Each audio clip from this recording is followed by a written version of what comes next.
Почитувани гледачи, добро вечер. Заедно сме вечерва со професор доктор Мито Спасевски. Мене ми е чест и задоволство што ќе разговарам со еден мој добар пријател и колега, а пред се и со писател, автор и за возрастни и за деца и млади. Во нашава емисија во потрага по вистинскиот збор, ние всушност постојано го бараме тој вистински збор, односно ги бараме вистинските зборови.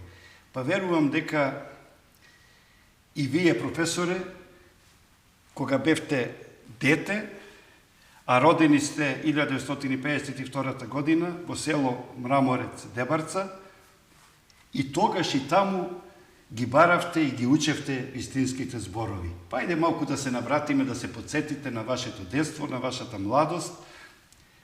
Како беше да се живее во Мраморец, Охридско, сред природа? Знаевте ли тогаш дека ќе бидете писател или сакавте ли тогаш да бидете писател? Пред се добро вечер и вам, добро вечер и на почитуваната публика, на почитуваните гледачи. Зборот е плодиште на мислата или мислата е плодиште на зборот. Нивната татковина е душата на авторот и она што го обкружува авторот во било која смисла што се распостила околу него. Зборот е азбуката на душата. И тој проникнува и вегетира и во душата, и во духовните атари, духовните светови на авторот. И се разбира, може би тоа беше зачетокот од моето рано детство во селото Мраморец, каде што живех и каде што завршив прво одделение. И тоа беа првите допири со магијата на зборот од нашиот учител, кој ги всадуваше и ги будеше во нас чувствата за создавање на одделно творештво, за кое што во тој период веројатно не ни многу слутевме рано е детството, за да може да се назначи дека во тоа време се ставил межникот или темелот на зборовите. Се разбира дека тие ескалирале подоцна. Детството во секое село, вклучително и во моето село Мраморец, кое се наоѓа на надморска височина некаде околу 1300 метри и кое што представува една посебна своевидна приказна, минува како и секој детство, секој селски амбиент.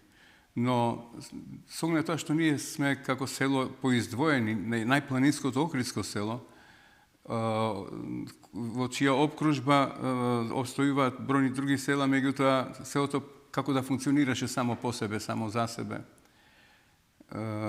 Тука се будеа сите детски сништа, на еден или на други начин, речити, притаени, гласноговорни, со се она што го карактеризира човекот или детето или детството во селото. Тогаш Мраморец имаше, да речем, многу бројно жителство.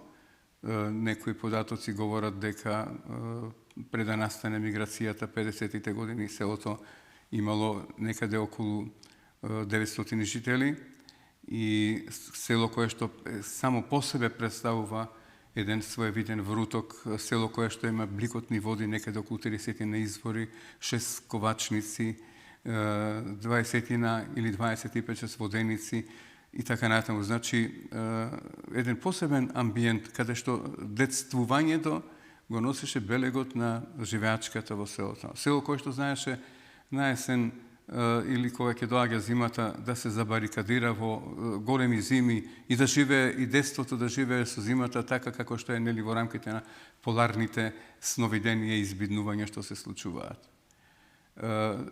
Јас ги носам во својата душа мноштвото записи за Мраморец, дури еден дел од поезијата која што имам срочено говори за жетварката, говори за орачот, говори за се она што се збиднувало за амбарот, за старата воденица. На некој начин тоа ми представува присет за врвежот што сум го имал како дете, како детство, како ехо на она што јас сум го доживувал. Денес се возобновува, се реставрира во современата поезија на начин на кој што може тоа гласноговорно да одзвучи и да одекне и ден денес кога одам во Мраморец, да ја видам сказната за напуштеното поточе или изворче, со кое што сум другарувал во детството, а сега го нема во записите на новите времења.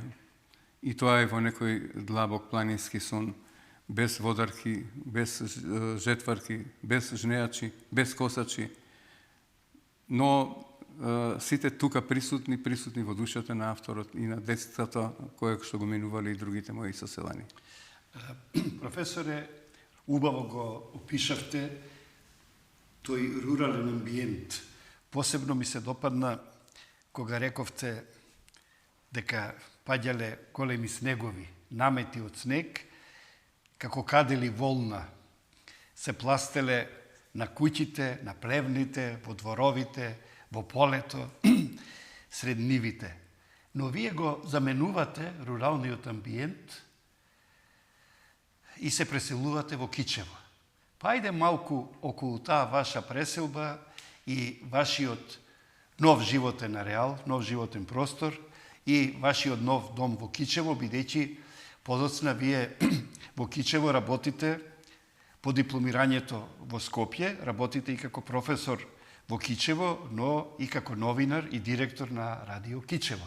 Па ајде малку сега од Мраморец да се префрлиме, се преселиме малку во Кичево. Па еве, ние во Кичево се преселивме од Мраморец некаде 59-та година.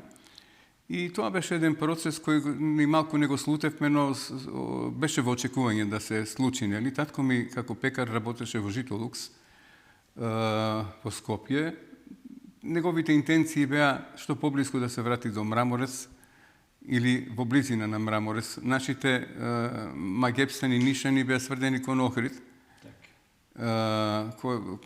во чија обкружба обстојува селото Мраморец, но не ни појде по рака. Татко ми најде вработување како пекара во Кичево и еде на кој начин се создаде приказната за моето жителство во Кичево. Судбината. Се разбира, да.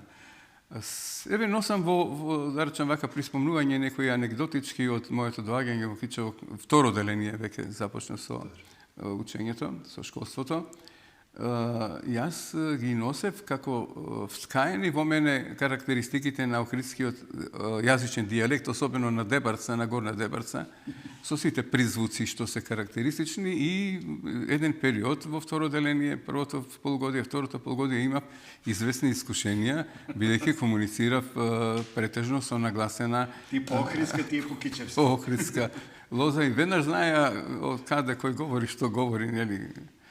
Но, еве, за овој период сега, кога многу ми забележува дека го практикувам првоговорниот македонски јазик, устроен со, да речем, кодификациите и со неговите вредносни возвишенија.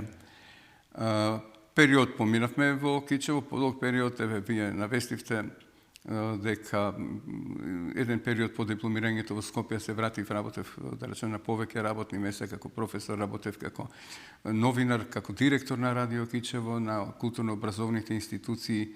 Тамо веќе ги создавав моите повидливи, повоочливи контури на автор, на литерат. И ја дебнев ситуацијата кога и како сепак заради професионалната, да речем, понатамошна развојност, запишав постдипломски студии, докторирав и го барав прибежиштето повторно во Скопје, оттамо од каде што можеби се втисна првите предизвици да се гледа кон творештвото, кон создавањето на начин како да се гледа на едно звездено небо во кое што кој се бара да открие својата звезда.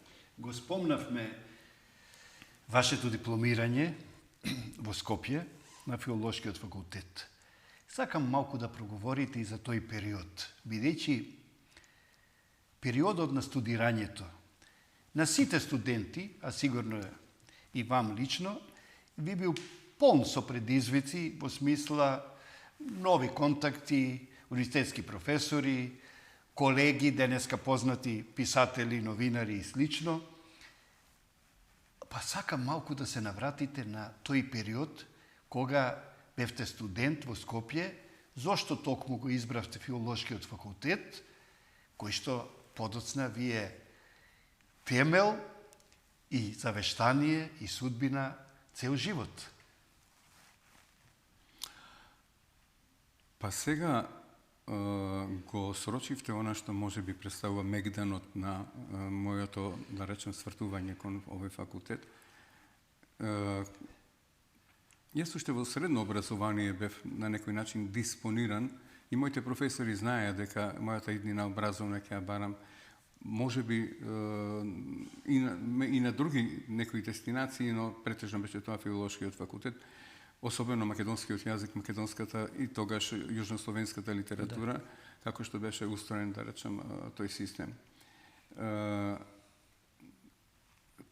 Помнам дека во тој период малкумина бевме, како и сега, гледам дека и денес се носи тој белег, кои што беа порачатели на филолошкиот факултет, каде што сакавме да се вгнездиме и каде што сакавме да ги правиме откритијата и спознанијата за македонскиот јазик и сите негови карактерности, се разбира со поширокиот јазичен појас.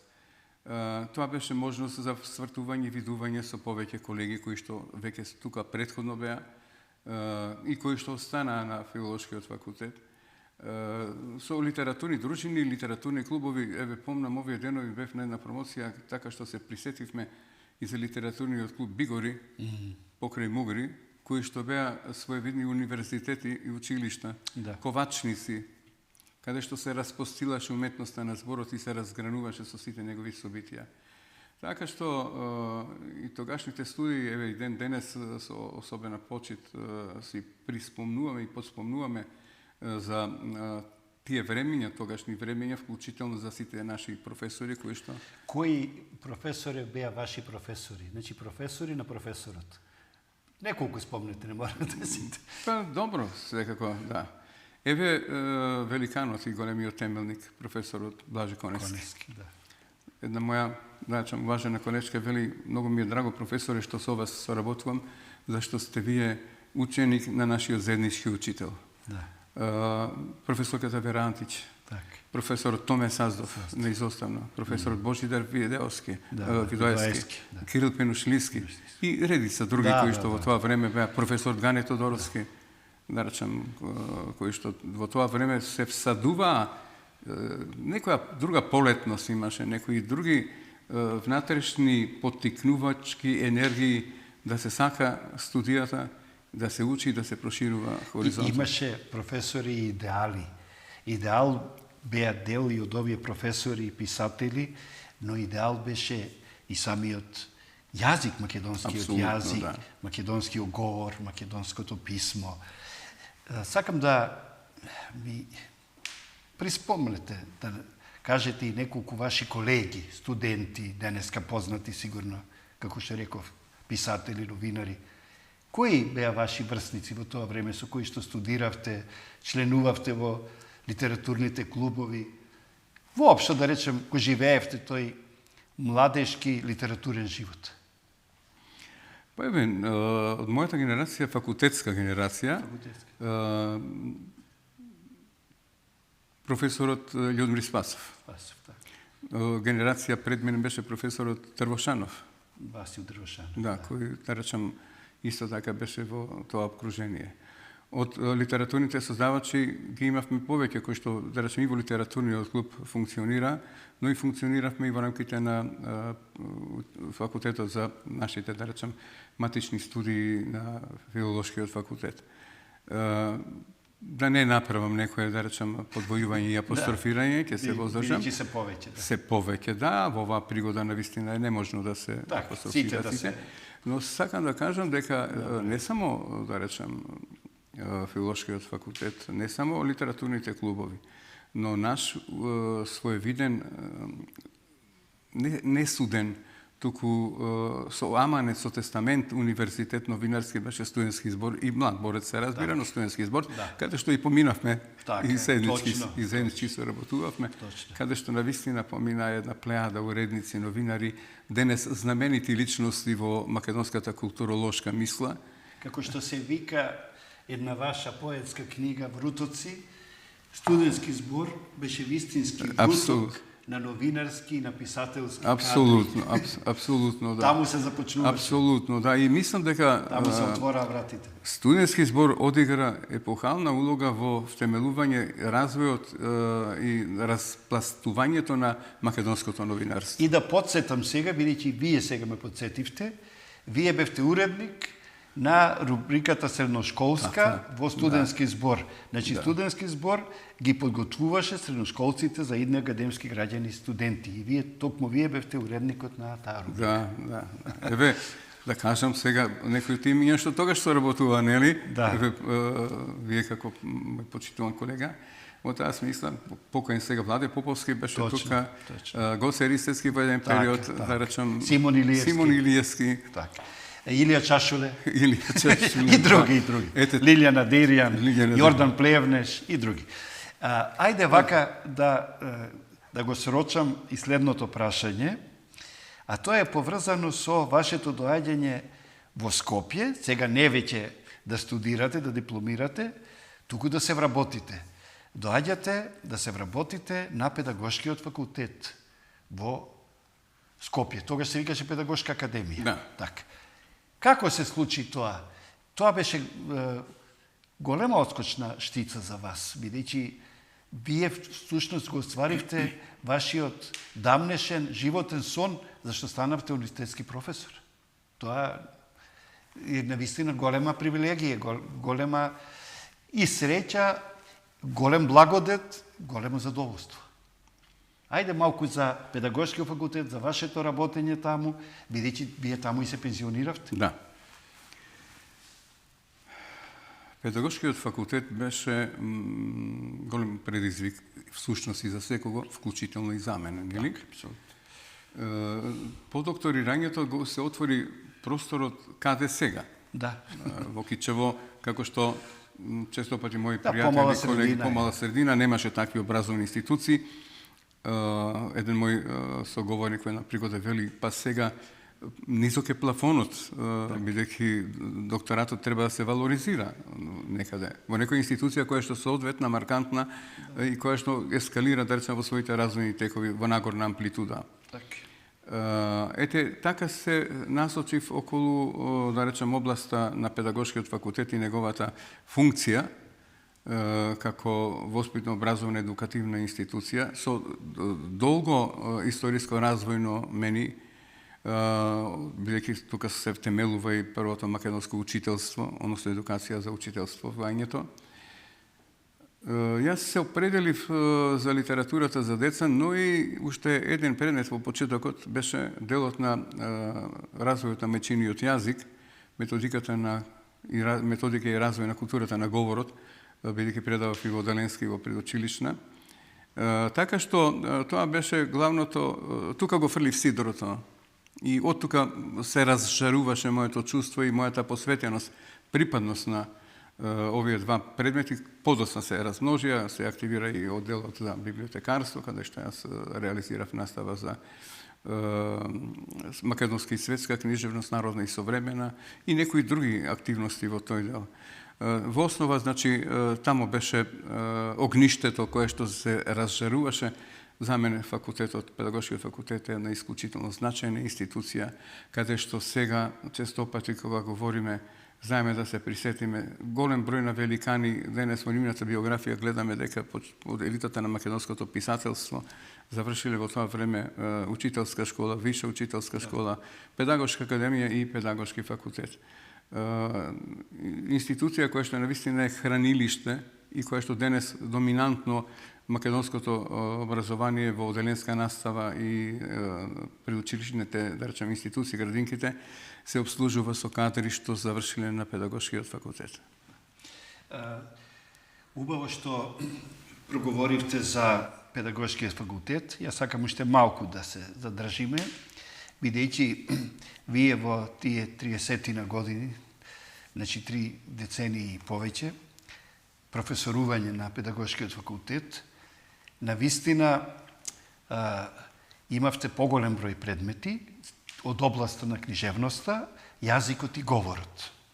И слободен сум да кажам дека сте еден од втемелувачите, односно ставивте темел посебно во сферата на литературата за деца и млади. Вие станавте препознатливи како експерт, како стручак за оваа област и бројни генерации што ги подготвувавте и што ги подготвивте за да го продолжат воспитно-образовниот процес, токму ги задоивте со знаења од оваа сфера на педагошкиот факултет. Па сакам малку да спомнете и некои други ваши колеги со кои што работевте на педагошкиот факултет и воопшто само накратко се разбира да ми кажете, да ми одговорите какво е тоа задоволство да се работи со млади, со студенти, кои што исто така се подготвуваат за идни учители, односно наставници и професори.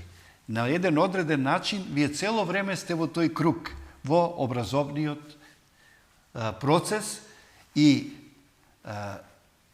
мислам дека нема човек што не си ги помни своите учители, односно наставници и професори. Бидејќи тие се личностите во сите професии што никогаш не се заборават.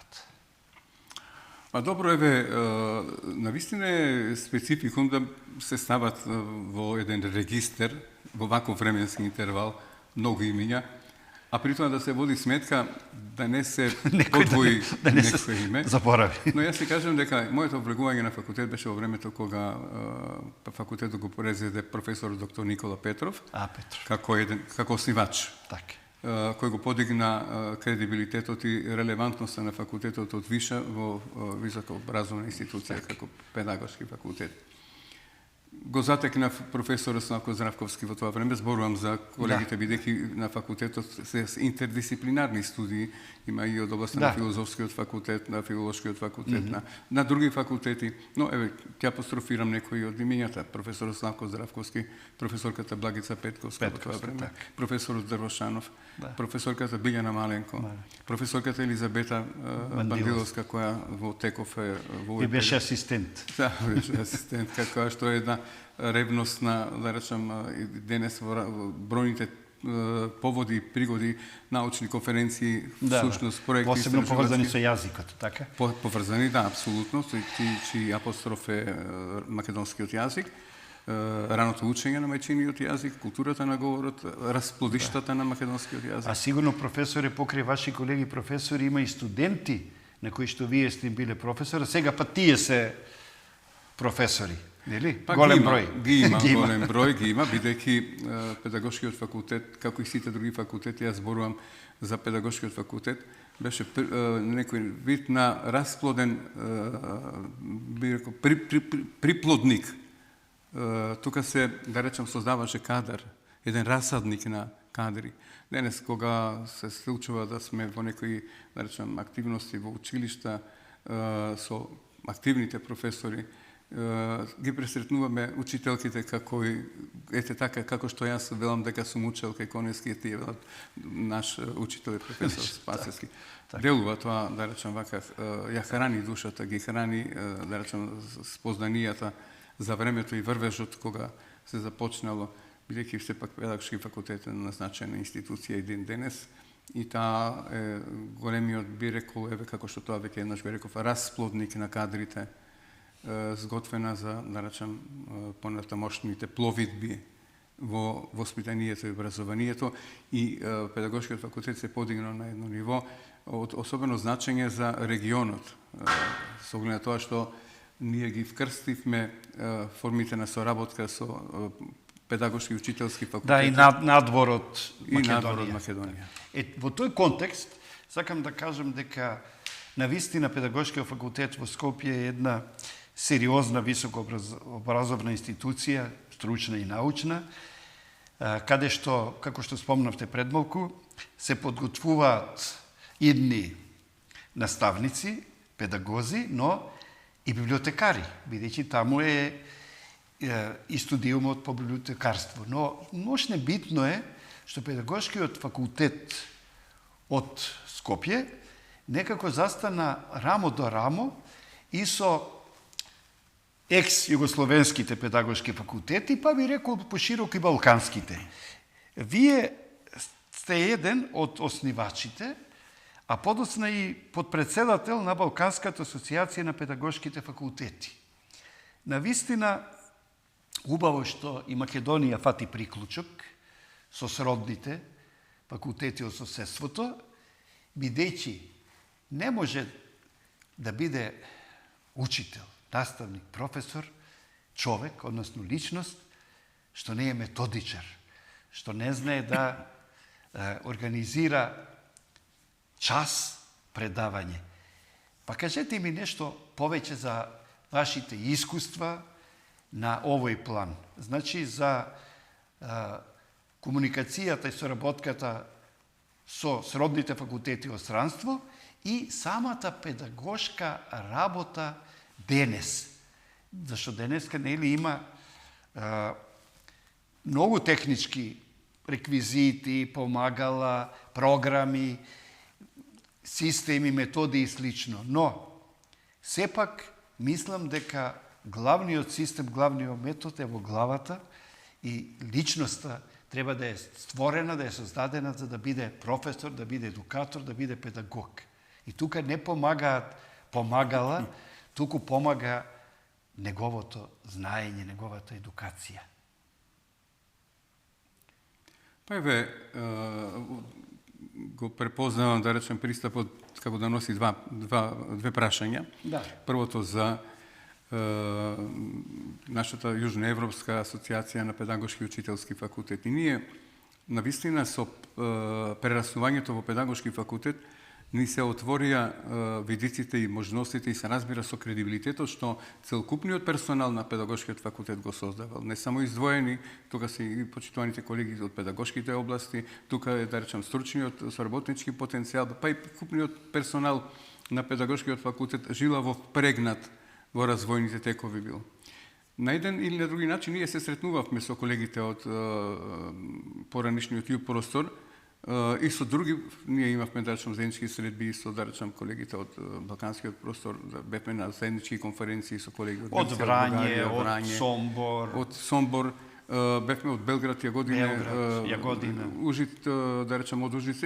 Нема од просторот каде што не вкрстивме, не си подадовме рака. А дури и од Хрватска. И од Хрватска се разбира, па дури и од Словенија се работувавме, на некои наши конференции присуствува колеги од Грција, колеги од Бугарија, па и од колеги од Турција, да не ги заборавам, каде со кои што така имаме исто така имавме активна соработка, која трае и ден денес. Дојдовме до заклучок во една пригода со професор доктор Стана Смиковиќ, тогаш беше декан, исто така исклучително... Да кажем, само декан на педагошки факултет во Врање. Да, благодарам. Токму така. Во една научна конференција во Охрид, јас го отвори прашањето, добро, еве, деканка, соработуваме, но ајде, зошто да не создадеме некоја асоциација, да го официализирате сето. Таа ме погледна и вели, па колега Спасевски, идејата ви е прекрасна. Ние тука сме, со годишно реализираме по неколку конференции меѓународни, а не функционираме заокружено преку некоја асоциација. Ете така го дадов предлогот за формирање на таа Балканска асоциација, или подоцна често пати одеше како варијанта на Јужноевропска асоциација на педагошки и учителски факултети, во која, да речем, се зачленија речиси сите педагошки, учителски и сродни факултети од Балканот и функциониравме подолго време. Оно што јас тогаш го вложував и како, да речем, активист, и како подпредседател на асоциацијата, исклучително водена мудро и квалитетно од професор доктор Стана Смиковиќ. Но, еве, некои нови времења дојдоа, веројатно ќе треба на ова прашање така, да му се така... И да се возобнови. Да се возобнови. Некој да возобнови. Како да стивна со работата.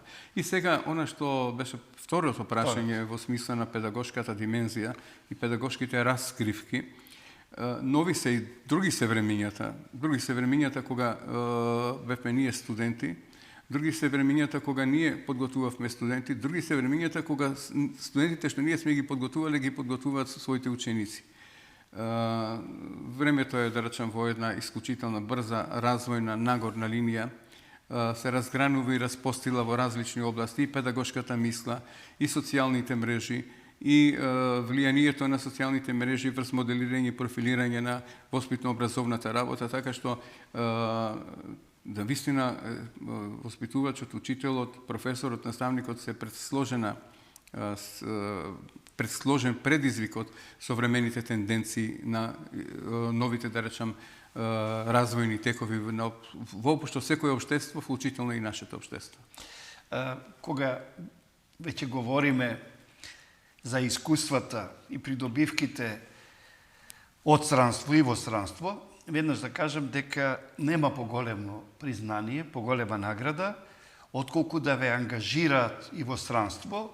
Вие бевте и се уште сте рецензент на меѓународни случувања, проекти, но бевте члени на комисии за одбрана на докторати. Сигурно тоа воопшто не е случајно, што ве избрале токму вас, бидејќи сте стручак од областа на педагогијата, односно од сферата на педагошките факултети. Како го примивте овој ваш ангажман, ова ваша задача, бидејќи поред мене тоа е голема почест да ве повикаат и бидејќи вие ја представувате Македонија. Сеедно дали во Врање, дали во Сомбор, дали во Јагодина, дали во Загреб, но мислам дека беше добро, резултантно вашето ангажирање во овие меѓународни сфери и овие меѓународни активности. Кажете нешто повеќе во врска со тоа. Еден добар дел вие го апострофиравте. Ние, нашите, да речем, патишта често пати оделе во исти правец заедно со колегата Петерски, и вклучително еве и едукативниот растеж на колегата нели за докторирањето. Но сакам да кажам дека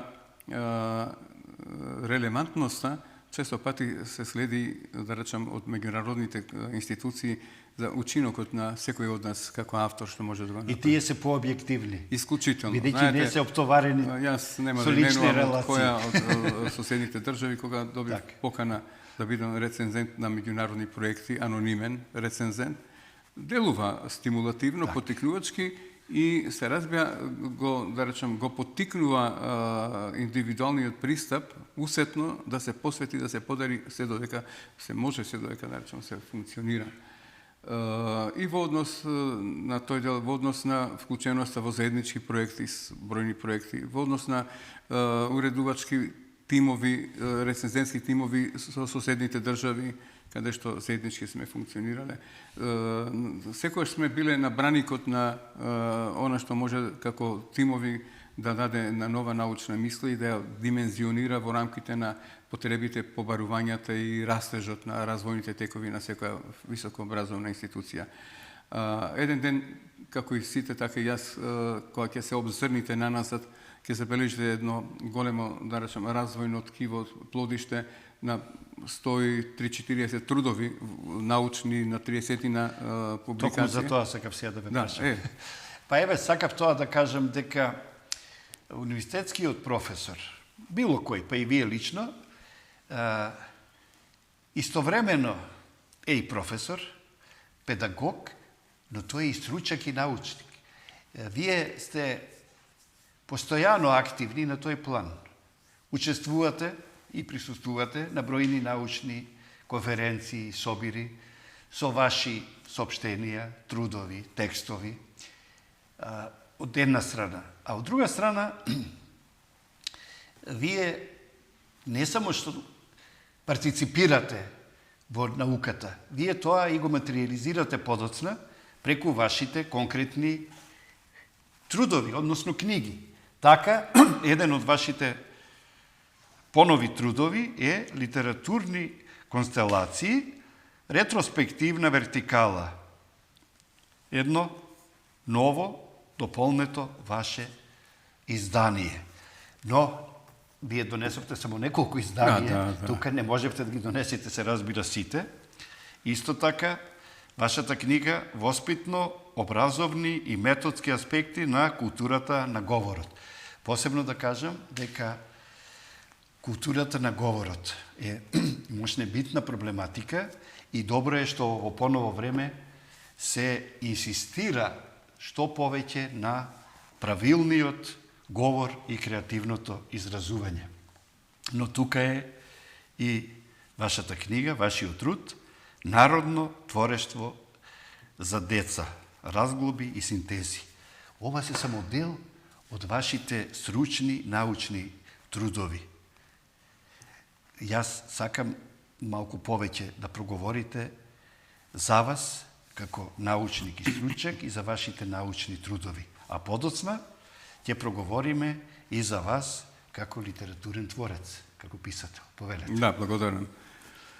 За ова пригода стокмивме еден сосема, еве гледате 3-4 наслови, иако станува збор за околу 30 изданија. Секој е на свој начин речито и исказно. Јас сметам за една од темелниците литературата за деца, каде што во најголема мера сум бил посветен и ангажиран. Книжевни проследби и студии, исто така бројни прикази од делот на методиката и културата на говорот, онаму каде што се посеяло семето на научната мисла, таму ќе обстојува и се разбира, ќе се движи во нагорна линија се она што може да го остваруваме. Голем број на конференции, рековме, со меѓународна референца, биле предизвик и биле, да речем, можни стојалишта каде што се развивала таа творечка и научна мисла. Можам да кажам дека всушност, ако човекот не е посветен, или ако, да речем, профилот на личноста која што сака да биде во атарот на научната мисла, не биде поврзана со научно-истражувачки проекти, со конференции, со заеднички тимови со соседите, со другите институции, тогаш релативно малку ќе може да се говори сега во ваква пригода за остварување. Растежот на просветниот работник, на посветеникот на творечката и просветна мисла е растеж кој што постојано треба да вегетира и да обстојува. Еве, да не им ускратувам на гледачите, а и да не ја кратам вашата биографија, ќе ги прочитам и дел од другите ваши научни и стручни дела. Од областа на книжевноста, јазикот и литературата. Фолклорни и книжевни огледи за литературата за деца. Аналитички студии и обсервации на литературата за деца. Литература за деца. Методика на воспитно-образовната работа по култура на говор. Книжевни проследби и студии. Детскиот тематски свет на Ацо Караманов. Книжевно-јазични прилози. Книжевно-фолклористички рефлексии и изворишта. Фолклорни и книжевни огледи на македонската литература за деца. Под исто небо. И други изданија. Да. Сега, сакам веднаш да кажам дека вие сте член на Друштвото на писателите на Македонија од 1990 година. Бевте и председател на издавачкиот совет на Друштвото на писателите на Македонија. Вие сте писател, вие сте автор на повеќе ваши лични писателски авторски книги, од кои ќе издвојам неколку. Стихозбирките Усвитена постела, потоа Чемерни синори, Небесна утока, Крепости, Врутоци и други. Еве, само да ги покажам. Ова е Небесна утока, ова е Крепости и ова е книгата Врутоци. Останува ли време на професорот, кој што се занимава со стручна и научна работа, да создава и свое лично авторско творештво. Како писателот Мито Спасевски истовремено создаваше и своја поезија и уште нешто. Дали професорот по литература за деца и млади не им остана малку должен на децата и младите со творби токму за нив, бидејќи вие досега главно создавате за возрастни, пишувате поезија за возрастни. Повелете. Благодарам што убаво стројно како домаќин ме доближивте или ме доближи колега Христо до ова прашање. Ќе се раздолжам и се раздолжувам кон младите читатели. Но некои од моите стихови наменети за деца се скриени како пластови во литературата во поетското творештво за возрастни. Да, го има тоа, да. Јас во текот на разговорот исповедно кажав дека од моето детство ги носам записите во мисловниот свет, во доживувањата за поточињата и изворчињата.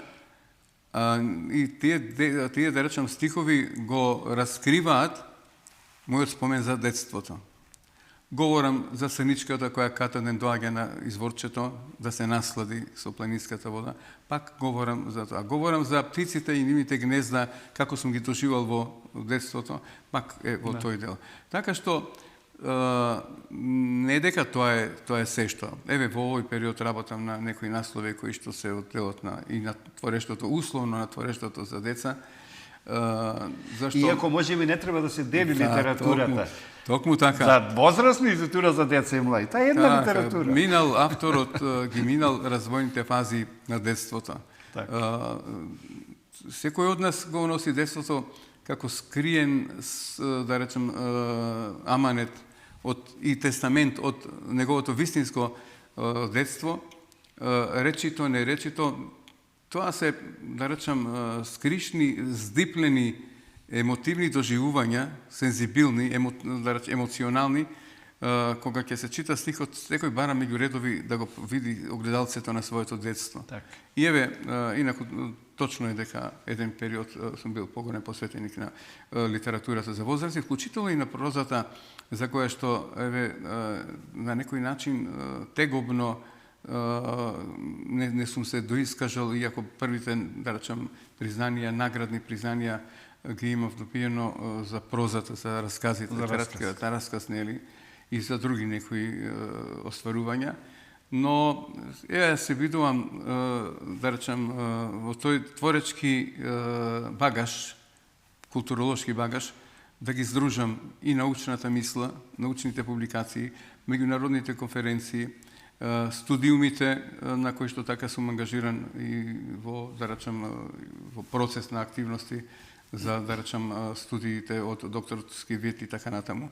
Но и поезијата и прозата кои речити се одгласници на она што тајум секој автор го носи во себе, во својата душа, така и јас. Професоре, застапени сте во повеќе книжевни антологии и вашето творештво е преведувано, односно преведено на повеќе јазици. Вие сте основач и на првото научно списание за книжевност за деца во Република Македонија Дзуница во 2007 година.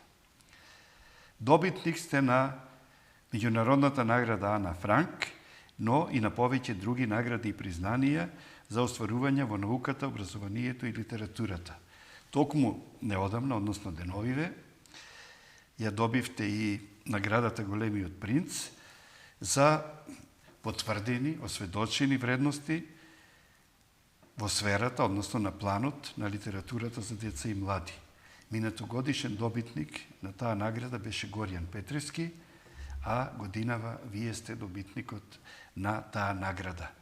Па би сакал малку повеќе да ми кажете за литературата за деца и млади денес, односно како гледате вие, дали таа се движи по нагорна линија, дали стои во место или, не дај Боже, дали стагнира, дали назадува, бидејќи денеска имаме пребирливи млади читатели, кои што со еден клик можат да го најдат и да го читаат било кој автор, не од Македонија, туку и од светот. Па, што ќе кажете вие во врска со литературата за деца и млади во овој 21 век, во почетокот на 21 век? Веќе не е почетокот, првата четвртина од 21 век изминува годинава. Комплексно прашање, Сложено прашање, тамам стокмено за еден научен собир. За дебата. И ако се случи да го има научниот собир, колегата Петрески ќе го поканиме да ни биде еден од носителите. И не само да прашува, туку и да одговара. И да одговори на овие прашања. Правени се бројни анализи. Секој од нас е во искушение како да одговори на вакво прашање. Заради тоа што времето турбулентно, растресито, се движи во нагорна линија.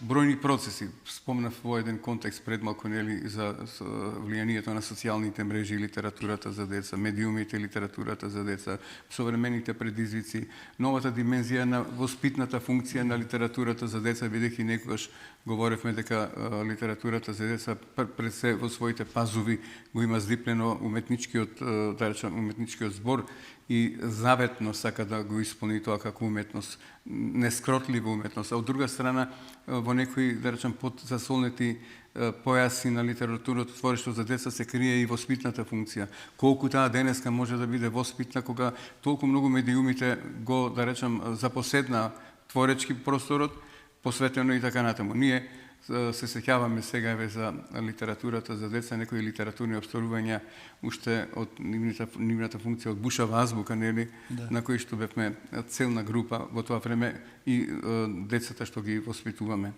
Со оглед тоа што и вие сте исто така исторен автор, и предизвикувачки е да се пишува современа литература за деца, која што сега имаме низ нови теми, мотиви, слоевитости. Скоро говоревме и за хаику во литературата за деца, нели? Како еве, бидејќи колегата Христо е исклучително вака познавач на таа проблематика и ја следи, и ми е многу драго, веројатно и за тоа еден ден ќе отвориме една убава тема, да.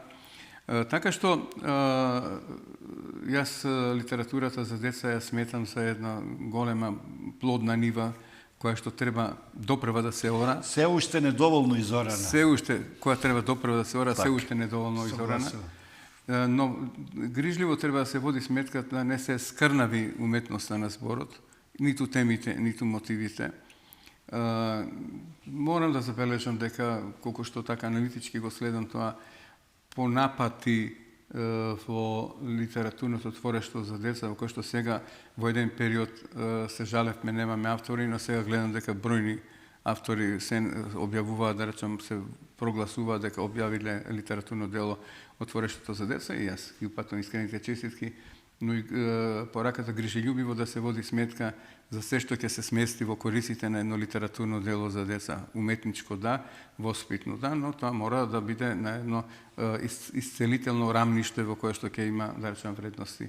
Напати гледам одделни, да речем, зборови кои што често пати на некој начин ни создава дилема дали токму тој збор е витален за да биде во литературното дело за деца или му треба ферментирање за да може буквално да се стокми.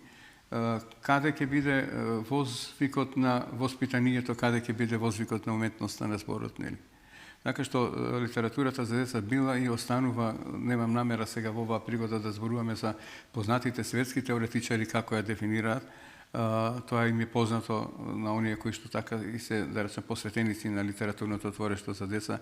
Таа има за деца е да, но има моќна и магична сила.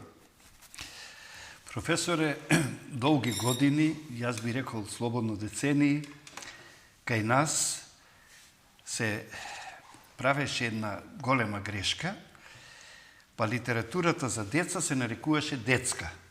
Додека конечно, последниве неколку години, мислам дека се направи таа дистинкција, таа разлика, бидејќи детска литература и литературата што ја создаваат децата.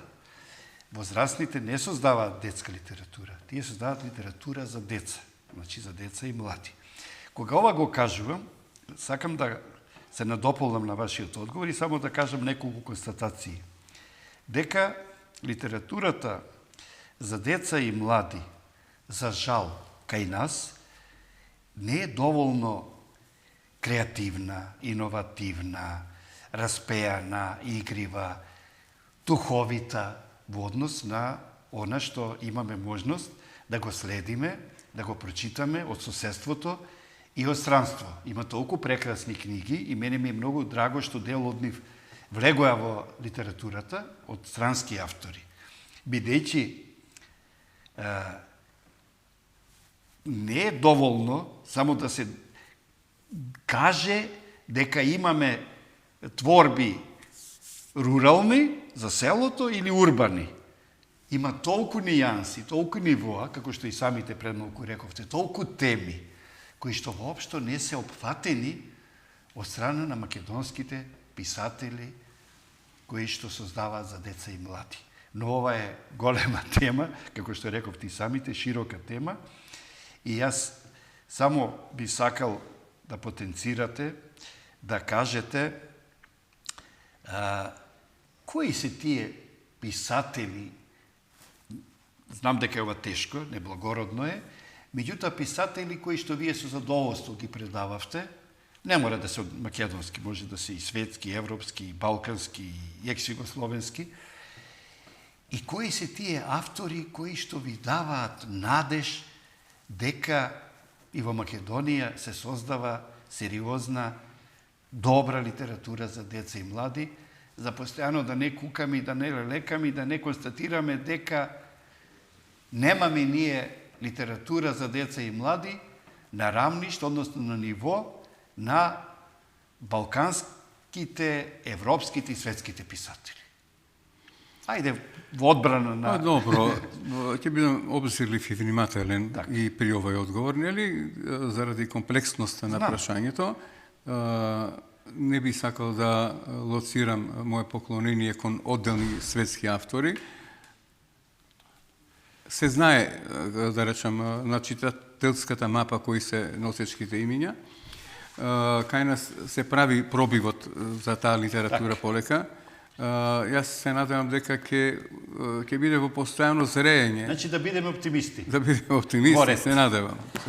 Еве вака, бидејќи професори стигнавме на самиот крај, до самиот крај сме на емисијата, ќе ве замолам со еден од овие фломастери, ајде, сината боја, на овој лист, овдека вашето име, значи Мито Спасевски, а овдека една ваша мисла.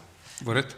Да, горе, во горниот дел, бидејќи овие свитоци ги собираме, ќе имаме изложба на вторите, на личностите што учествувале во нашата емисија во потрага по вистинскиот збор. Овде е една ваша мисла и вашиот подпис, онака како што им се подпишувавте на студентите под оценките.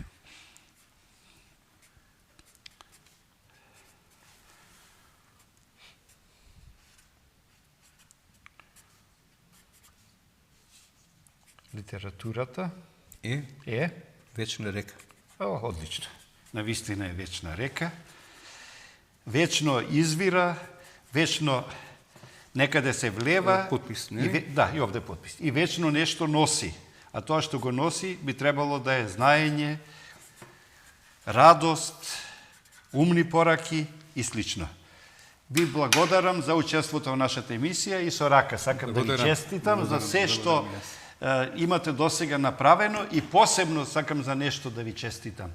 Тоа е за вашиот говор. Се гледа дека сте професор кој што не случајно го предавал предметот култура на говорот. Еден сте од ретките писатели и професори во Македонија кои што прекрасно говорат. Вие сте вистински оратор. Ви честитам. Благодарам.